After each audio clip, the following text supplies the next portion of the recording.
एक चीज मैं आप सबसे निवेदन करूंगा, अपने बच्चे को जितनी कम सुविधा आप दे सकते हो, अन्य प्रकार की पढ़ाई लिखाई की आप भरपूर सुविधा दीजिए, लेकिन इसके अलावा जितना आप उसको कम सुविधा देंगे उतना वो कठोर बनेगा, उतना वो मजबूत बनेगा और उतना ही उसके जीवन में कुछ करने की संभावना होगी।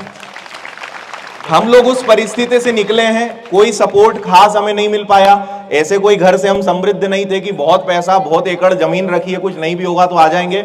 एक ऐसी स्थिति की एक तरफ कुआं एक तरफ खाई, या करना ही है, उसके अलावा कोई ऑप्शन ही नहीं था। तो हम अपने आप को लकी मानते कि हमारे घर वालों ने हमें ज्यादा सुविधाएं नहीं दी, इस कारण नौकरियां ली, इस कारण भारत में नाम बनाया और आज यहां आके आप लोगों को समझा पा रहे हैं।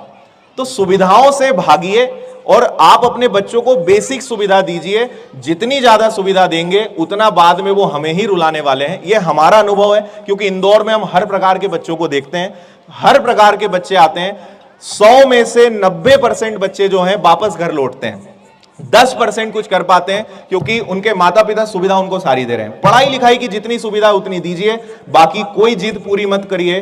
कुछ भी उनकी जिद को आपको नहीं समझना है, उनको मजबूत बनाना है, उनके पैरों पे खड़े करना है, तो आपको सुविधाओं में कटौती तो करना पड़ेगी।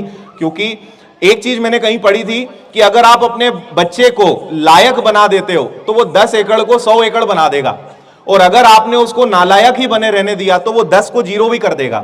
तो अगर आप उसके लिए कुछ छोड़ के जाओगे तब भी वो तो बर्बाद कर ही देगा, और अगर उसमें ताकत होगी, वो लायक होगा, तो वो वैसे भी आगे चल के बड़ी संपत्ति खड़ी कर लेगा। तो उसको लायक बनाइए, बजाय उसके लिए बहुत ज्यादा सुविधाजनक जीवन के। बिल्कुल सर, मतलब